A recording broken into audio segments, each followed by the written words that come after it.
So having have discussed about the time independent perturbation theory approach, in this set of discussions we will discuss about time dependent perturbation theories.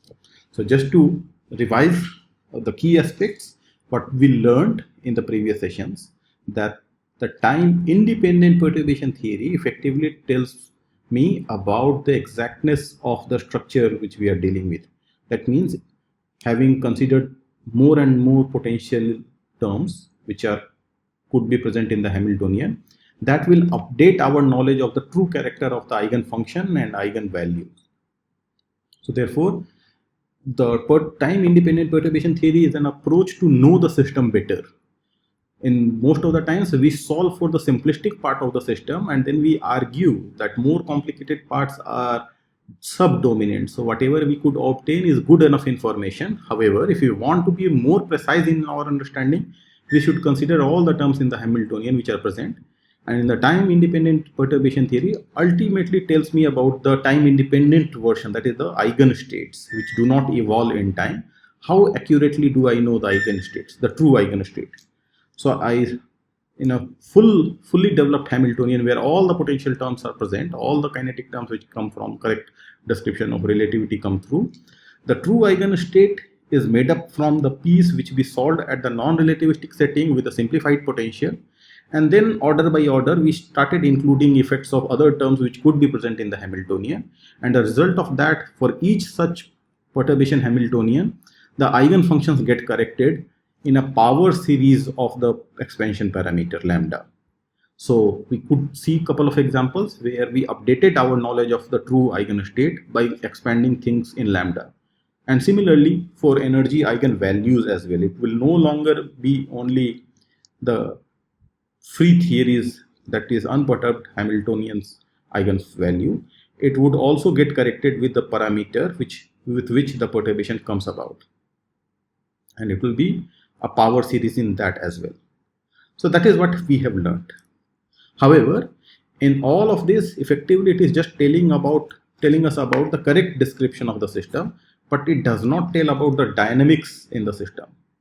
In the sense, suppose I get a correct description of the eigenfunctions or eigenvalue up to whatever order of lambda we wish. Let us say we go up to lambda to the power 10. Then I would have a psi n0 plus lambda psi n1 up to going lambda to the power 10 times psi n10, and similarly for energy eigenvalue. So then I say, okay, all other higher orders are very minute, so my description of energy eigenfunction and energy eigenvalue is good enough for me.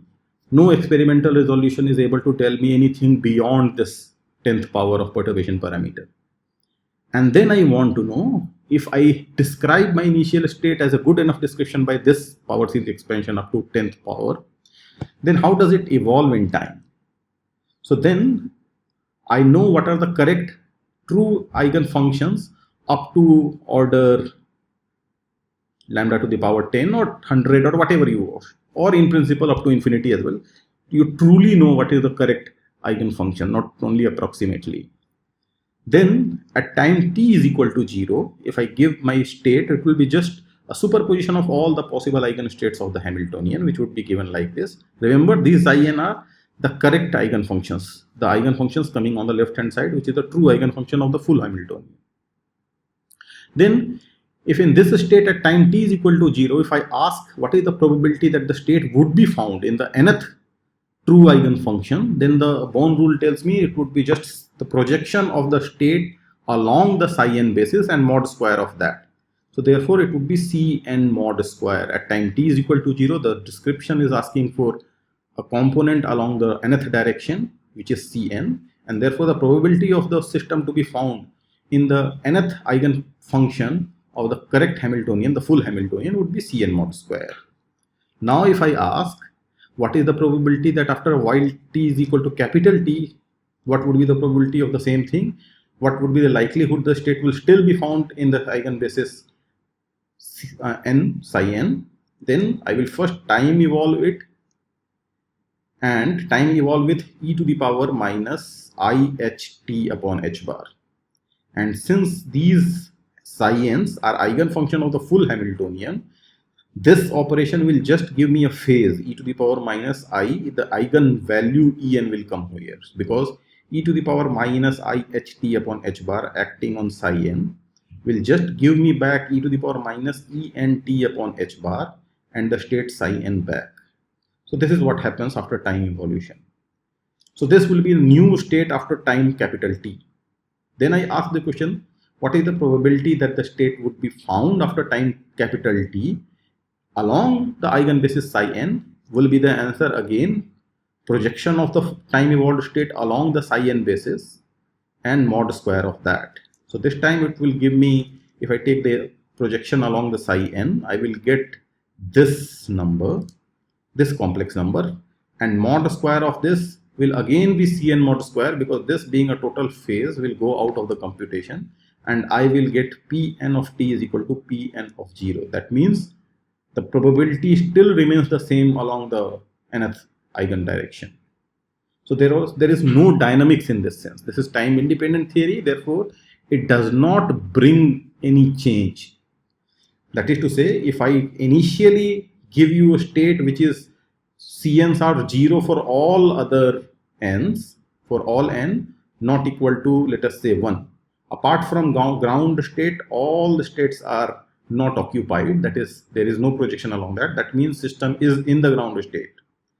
And therefore, if I time evolve, it will develop some phases, but still it will remain in the ground state. There is no probability that it will start in the ground state and go to the excited state. This is not allowed. This is not allowed in time independent perturbation theory. Time independent perturbation theory. No transition is allowed.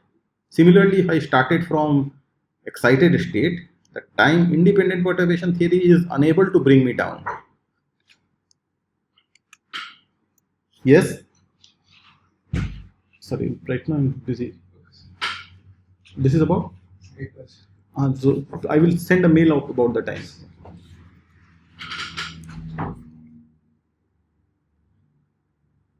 Okay, so there is no probability of that the system will come down by itself. Time independent perturbation theory does not allow that. So, but we see this happening in nature. Atoms get excited and atoms get de-excited as well. So evidently, this is not a phenomena dictated by time independent perturbation theory, because we see dynamics, and the dynamics has to come through not from correct knowledge of Hamiltonian, but something which breaks this time independence. So that takes us in the domain of time dependent perturbation theory rather. So therefore, any dynamics which is effectively the change in the probability along of the state along any direction comes if the states were eigenstate of a one Hamiltonian at the beginning of process and the evolution happens with a different Hamiltonian.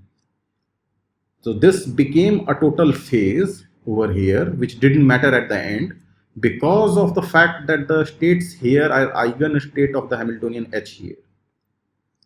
So if I started with a decomposition where these were eigenstate of some initial Hamiltonian, but as the time evolves, the Hamiltonian also changes, then no longer the new Hamiltonian after time t will take this as eigenfunctions, because it was eigenfunction of the Hamiltonian at time t is equal to 0. At some different time, Hamiltonian has itself changed, so their eigenstates will also change. So this will no longer be eigenstates of that new Hamiltonian, and therefore this phase kind of thing would not come about. So therefore, the dynamics will only come if the Hamiltonians change in time. That is to say, you have to insert a correction piece to the Hamiltonian which changes in time. So all the processes of dynamics which we see in atomic physics, molecular physics, or physics in general, where electrons in an atom goes up, comes down, sends photon, absorbs a photon, all these things are the discussion under time dependent Hamiltonian. This cannot happen in time independent Hamiltonian because Hamiltonian does not change in time, probabilities do not change in time. Okay, so therefore, if I do this, that I initially try to write down the time dependent perturbation, time dependent description of the Hamilton of the state after a while. If theory was time independent, I know it will just pick up a phase. This would be in time independent picture. Now, once a time dependency is brought about, this expression will be corrected into not only the phase, but the magnitude of the projection will also change. CNs are supposed to develop a time dependent character on their magnitude as well, apart from phase, if the Hamiltonian has a time dependency. So if Hamiltonian has no time dependency, the CNs become a constant.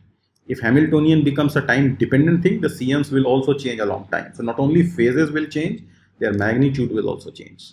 And then we ask that if this is the possibility, so this is what we are assuming will happen, that probability should change. So only phase should not come, the magnitude also should change, because in mod squares, this will survive.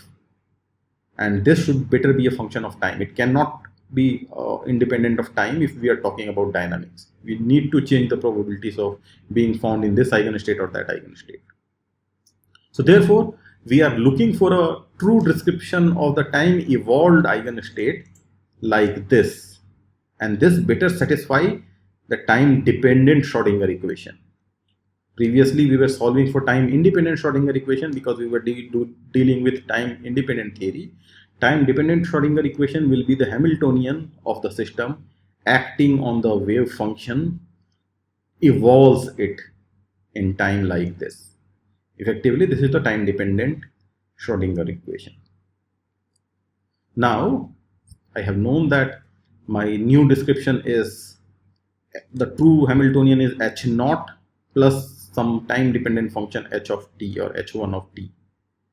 This should be equal to the I h bar times the partial derivative of the psi with respect to the t. This is the time dependent equation which we will try to solve. Again, I'm in this set of notes which we discussed, that the time dependent wave function after a while will be given like this, where CNs are supposed to carry the information of dynamics. That means the Hamiltonian which depends on time. So therefore, I will feed this psi n in the left hand side as well as on the right hand side. Remember, left hand side and right hand side both, there were psi's coming. These psi's are to be written as the proposal in which the magnitude of the projection coefficient also changes in time. Okay. So let us do this operation and try to see what do we get out of it. So right hand side, I would just take the time derivative. So first the time derivative will try to go inside the summation and try to look for wherever time dependence is coming about. So time dependency is there in the coefficient Cn, and the time dependency is in the exponential this. N's are supposed to be time independent. So the total derivative will hit the Cn, will hit the exponential, but not hit the eigenstate n. Okay.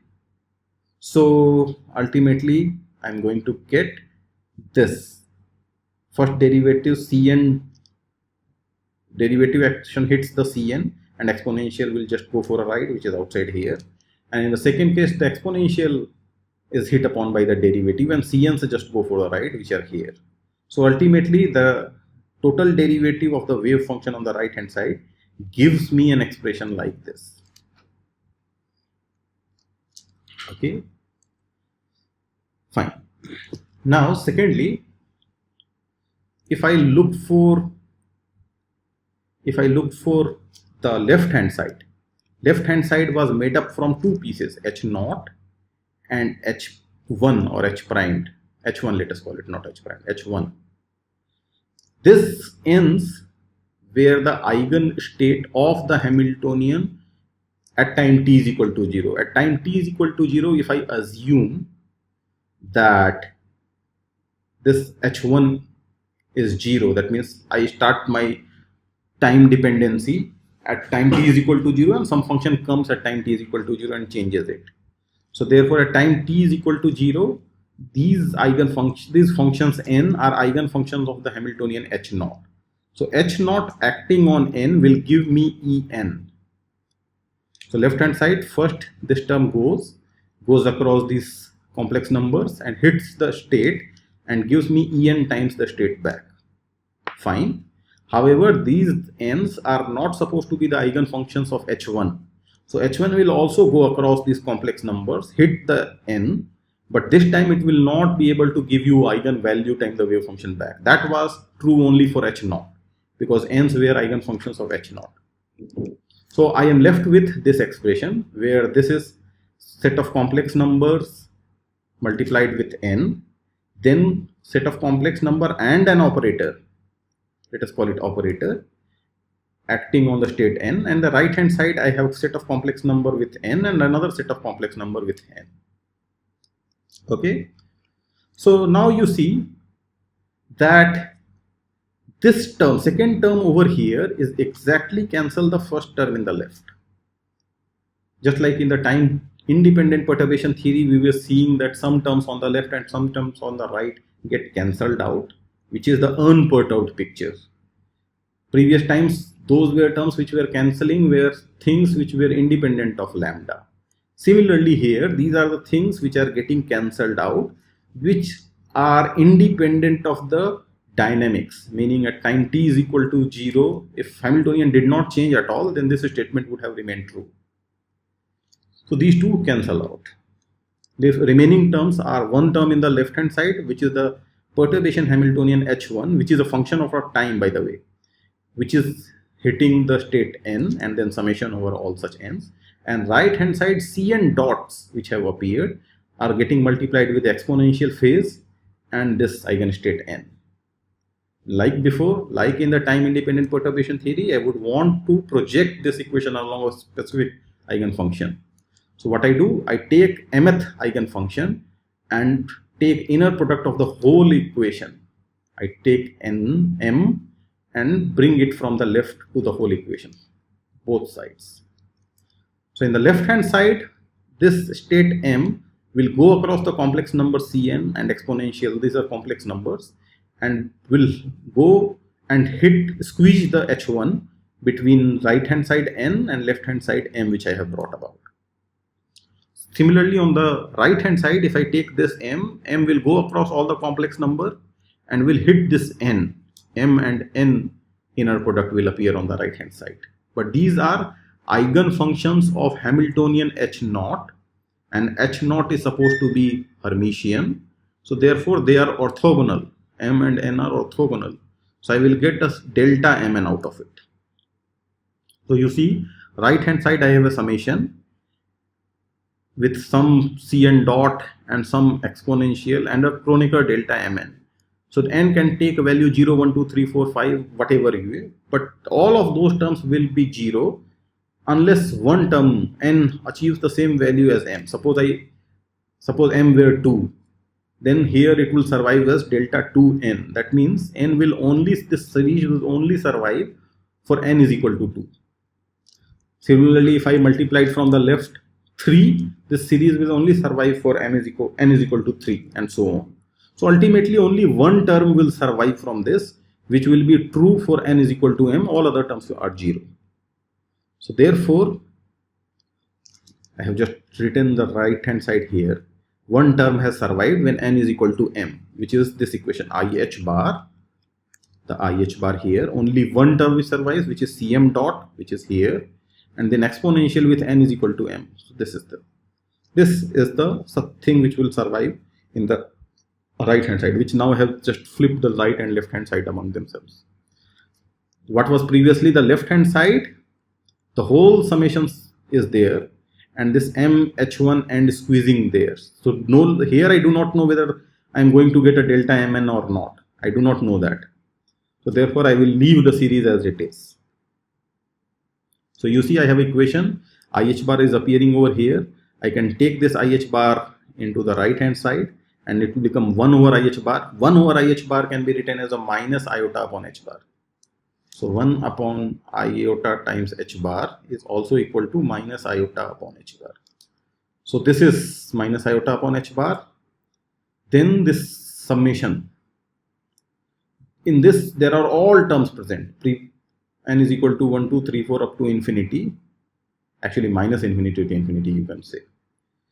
In one of these n will become equal to m. So let us separate that out. In all this summation, there is one term when n is equal to m, then this will be that term, and then the series will proceed with all the terms which are n different from m. So I have just broken the series in one piece and remaining all the terms. And then I take this exponential on the left hand side, bring it on the right hand side, such that it will become e to the power plus iota emt upon h bar. This side it was minus. When I bring it to the right hand side, it will become plus. So for all the terms, en minus em will appear in the exponential. So I have added e to the power I emt upon h bar. Together they become en minus emt upon h bar. Only for n is equal to m, this exponential's argument becomes 0 and becomes 1. So the n is equal to m term will not come with any exponential. All other terms will come with the energy difference between n and m. Okay. So you see, obviously there are two things which we can see from here. If there is no time dependence in the theory, that means no perturbation depends on time, or h1 is not present, h1t is not present, or h1t is 0, then both these terms become 0 and the left hand side, which is just cm dot, will become 0. That means if time dependency is switched off, the magnitude of the projection does not change in time. That is which was expected. However, we want to know if Hamiltonian, a time dependent Hamiltonian is indeed present, then what happens?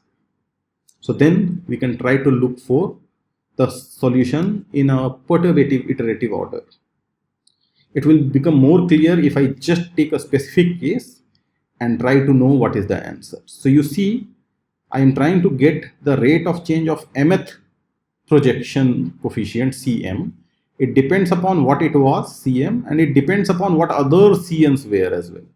So rate of change in the magnitude of the projection along one particular direction depends on the coefficients along all direction. It depends on itself as well, but it does depend on other coefficients Cn's as well. So it is a coupled equation. Cm will depend on Cn and Cn will depend on Cm. That means let us take a particular case where only two of the terms are there. Only a Hamiltonian which has only two eigenstates, 1 and 2. So then C1 dot will depend on C1 and C2, and C2 dot will depend again on C2 and C1. So therefore, time derivative of one depends on both of them, and time derivative of other also depends on both of them. So therefore, it will become a coupled differential equation. Let us look at a particular example in which I am looking for a case where the system was in the ground state initially. So C2 or excited state, in the first excited state to begin with. So suppose a Hamiltonian which has many eigenstates. C, this is 1, this is 2, this is 3, this is 4, and so on. I am assuming at the beginning of the process the system was in the first excited state, which was C2. So that means C2 was 1 and all other C's were 0. C1 was 0, C3 was 0, C4 was 0, and all other C's were 0. That is, system was in the first excited state at the beginning of time. What will happen as the time evolves? C1 will no longer remain 0, C2 will no longer remain 1, and C3, C4 will no longer remain 0 because of the time dependent Hamiltonian's presence. So let us look at what will be the coupled equation. So if I want to know what is C1 dot, I will put m is equal to 1. Then if I put m is equal to 1, I will get C1 dot in the left hand side would be equal to minus iota upon h bar. Then the first term is C1 and the squeezing of the Hamiltonian between 1 and 1. So this squeezing of the Hamiltonian between 1 and 1 will come with a coefficient C1. However, at time t is equal to 0, C1 is 0. So that term will drop off. Then the second term will come, which will be C2. So second term will come from here, this series, and n is being summed over. So n is equal to 2. C2, 1 h1 2 and then the exponential with the energy difference. So I will get this term. The third term will be n is equal to 3 C3 times 1 H1 3 and this exponential energy difference, but C3 happens to be 0 as well. Similarly, C4 happens to be 0, so all other terms will go away. Only one term in this whole series will survive, which is m is equal to 1 and n is equal to 2. So effectively only one term from this expansion in this series survives, which is this. Similarly, if I look for C2 dot m is equal to 2 will be put everywhere, and then I have to vary for different n's. So for example, n is equal to 1, I will get a C1. Here it will be 2 from the left, n has to become 1. So this is C2, n is equal to 1, sorry, n is equal to 1. And in the second part, n can take all the values, but not n is equal to 2. So it can take n is equal to 1. So I have a C1, then 2H1 squeezed with acting upon state 1. However, C1 is supposed to be 0, so this will be dropped off. All the terms in this series will drop off for n is equal to 2, for m is equal to 2, and only this term, the first term, survive, which is C2. Sorry, I should have C2, and the perturbation Hamiltonian H1t squeezed between 2 and 2. C2 happens to be 1 to start with, so it will come with it like this. Similarly, you can work out that C3 dot only one term will survive, which will be 3H1t acting on 2 and the energy gap between 2 and 3.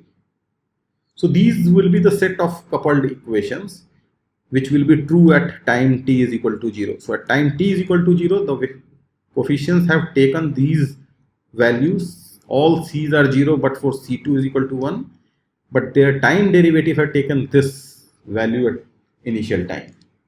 So you see, C2 is starting at value 1 with this rate of change. C1 is starting from 0 with this rate of change. C3 is starting from 0 with this rate of change. So therefore, after a while, they will no longer be remaining at their same value because they have non-zero rate of change with respect to time. Okay, so let us do this exercise just once more. For a two-level system, as we discussed, only C1 and C2 are there. C1 and C2, state 1 and state 2, or call it A and B. Okay, so therefore, these are the eigenstates of the unperturbed Hamiltonian with eigenvalue EA and EB. Okay, so H0 acting on A gives me A back with eigenvalue EA. H0 acting on B gives me B back with eigenvalue EB.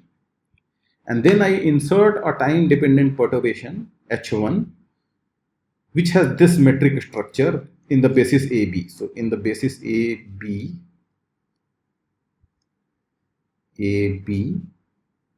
this is the structure. That Hamiltonian perturbation Hamiltonian in this system has this matrix appearances. Diagonal terms are 0. Its off diagonal terms are non-zero and they are complex conjugate of each other because it has to be a Hermitian thing. Time dependency is here. Cos omega t is multiplied to everything. And then I start the same thing, that I am starting from an excited state discussion where atom is in higher state, and then I want to know whether it will come down to the ground state or not. That is to say, I start with CB at time t is equal to 0 is 1, and CA at time t is equal to 0 is 0. The system has a probability of 1 of being found in eigenstate B and probability 0 of being found in the eigenstate A. Now we want to know after some while, after some time, whether these probabilities remain 1 and 0 or become something else. So again, we will look for the time dependent equation, differential equation for their coefficients. CA dot is supposed to be CA of 0 and squeezed between, the perturbation is squeezed between AA. This is the first term. This is the first term over here. Let me just clean it up. This is the first term in this equation. This term, the Hamiltonian squeezed between the mth eigen function. So H1 squeezed between A, and the second term is CB with the perturbation Hamiltonian squeezed between M and N, which is A and B, and the exponential with their energy difference. So CA dot will be CA of 0 times the diagonal element of H1 here, which is 0. So this term will go out to 0. Then CB0 times the off diagonal element, this one, times this exponential. So CB of 0 was supposed to be 1. Off diagonal element was supposed to be V times cos omega t, and the exponential energy gap is e to the power minus iota EB minus EA times T upon H bar. So EB minus EA I am going to call delta E. So this is delta E upon T upon delta E times T upon H bar. Okay. Similarly, if I write down the equation for CB dot, the first term will be the Hamiltonian squeezed between B and B, then CB0 multiplying that, plus CA0 Hamiltonian squeezed between A and B, this time the second off diagonal element, and this exponential energy difference. So you see there is a sign difference here. Here it is EM minus EM should appear, and here EN minus EM should appear. So second state minus first state, here also second state minus first state. So in this case, if I look at this, CB of 0 was supposed to be 1. However, the diagonal element of the H1, the second diagonal element between BB, is 0. So therefore this term is 0. And the second term, which is the off diagonal element, second off diagonal element V star, and the energy eigenvalue difference in the exponential, but this comes with CA of 0. So CA of 0 is supposed to be 0. So therefore CB dot, right hand side, both the terms are 0. Therefore CB dot is 0. It tells me that CB dot does not change in time. This is slightly worrisome for us because we wanted things to change. We do not want system to remain in the same case. So what is happening? CA dot has become non-zero. That means it will no longer remain at value 0. CB dot has taken a value 0. That means it will no longer change in time. So it will happen that it will remain at 1 and this will remain not 0. So how to interpret that? First, let us see what does it mean. So I do not have to worry about CB. CB remains to value 1 from this equation. But the first coefficient CA, that does not remain to value 0. So I just integrate this equation. I take this equation, integrate over time from 0 to some future time t. Then the left hand side, this will be just the difference of CA at time t is equal to 0 minus time t is equal to some time t minus time t is equal to 0. So left hand side will be the difference between CA of t and CA of 0. Right hand side of this equation will be the integration of right hand side between 0 to t. So V is a function which is independent of time. Remember, we had declared the Hamiltonian, the perturbation Hamiltonian is this, in which all the time dependency is in the cos function. This V and V star are not supposed to be function of time. So that will come out of the integration.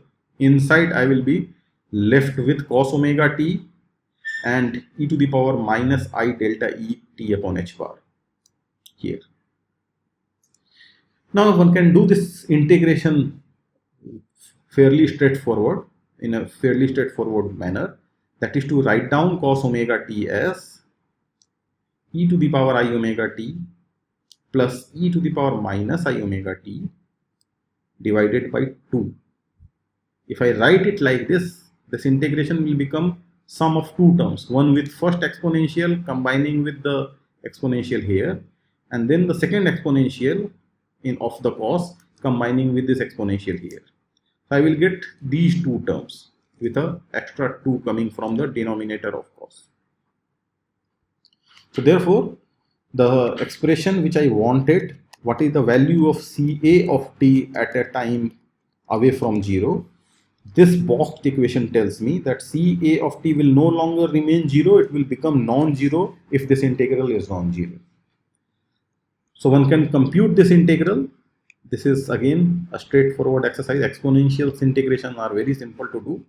You will get from first integration, the first terms integration, we will get this, which is e to the power the exponential back with the coefficient of time in the exponent in the denominator, and its limit at t minus limit at t is equal to 0. And similarly for the second term, I will get this term. So you see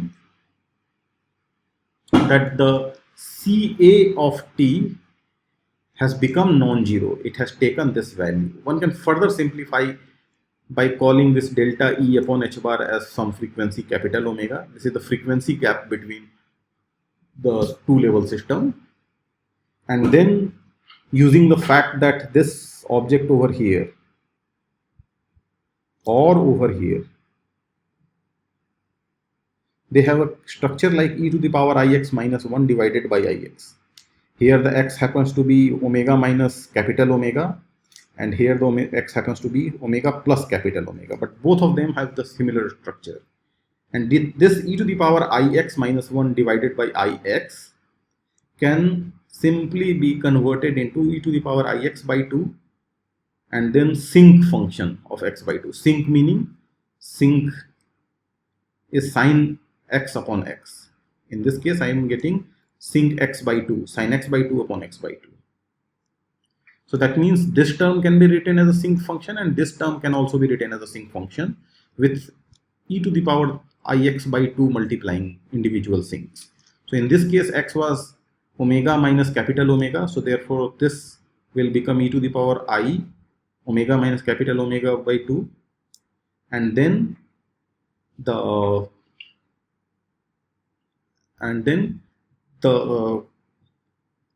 sinc function, which will be this here. And similarly for the second term, I'll get another sinc function which is over here. So you see Ca of t has become non-zero, Cb of t still remains to 1. So what is happening? If one probability of being found in that state is 1, why the probability of the system being found in eigenstate A is non-zero? Because total probability cannot be greater than 1. So the resolution is that if I take Ca mod square,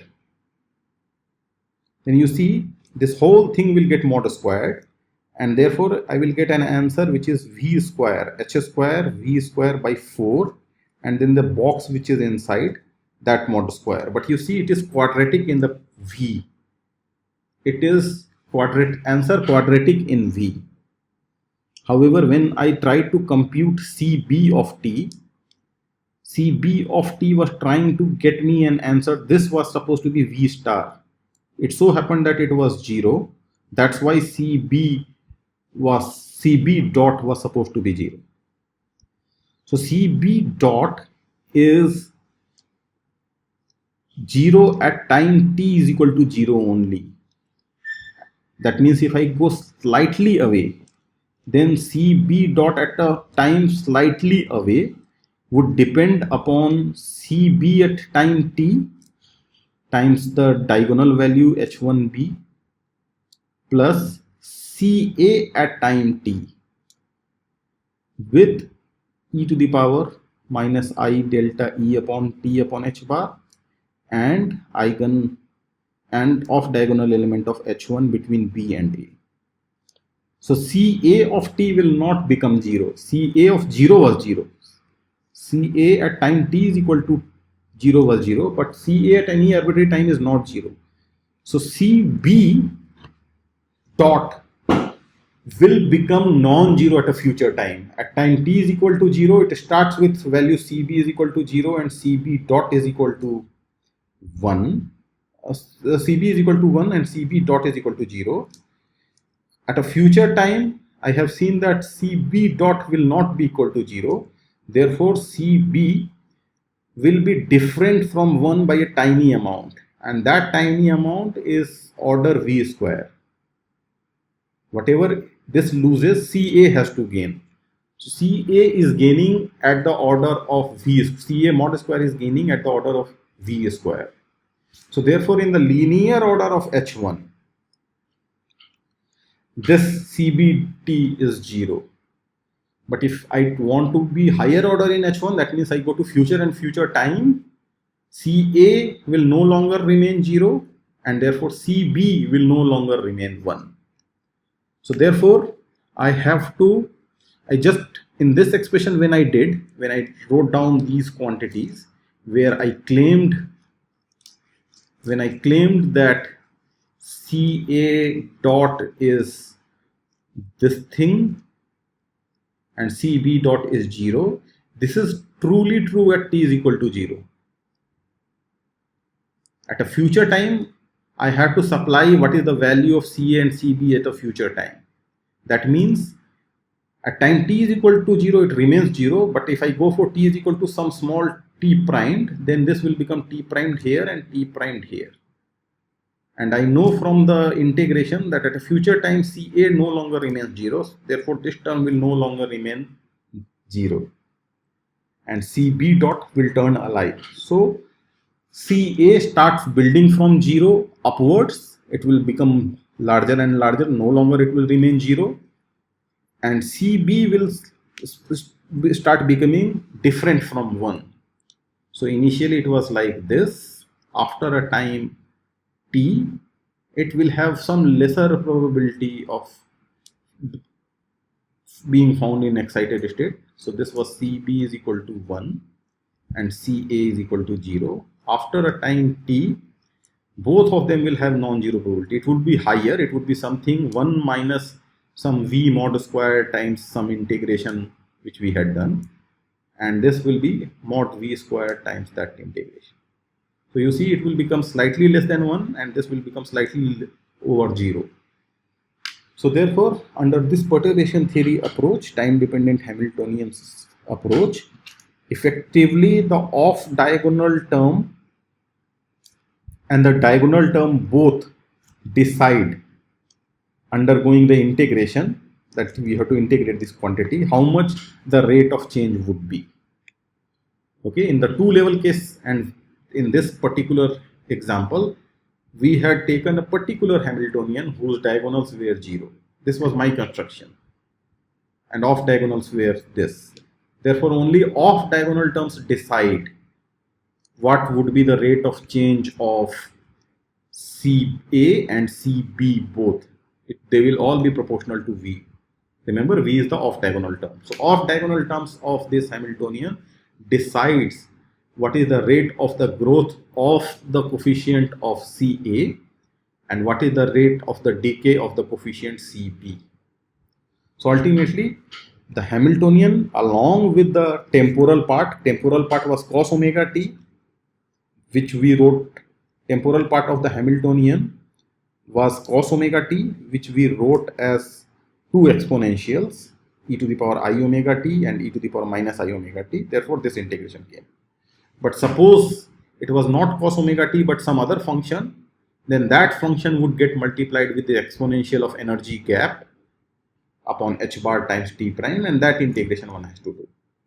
Okay, that is to say, an exercise which you can try, that instead of the cos omega t, suppose it was a sin omega t here. So let me write down as a proposal exercise for you. If it was sin omega t here, then I will get different answer. Still it will be, sin can also be written as 2 exponential with a minus here and divided by 2 iota. So an extra iota will come about. So you can do this exercise for sin omega t dependency, cos omega t dependency, or any other dependency in the perturbation Hamiltonian, and you have to just compute the integration Ca of t,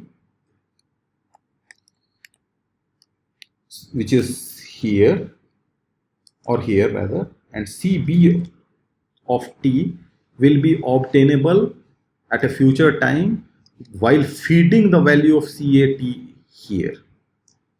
We will see in more detail in the next discussion session. If I try doing that, what kind of structure appears. But you can see the structure.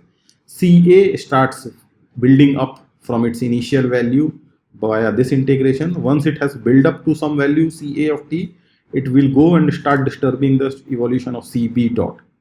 Here it will appear.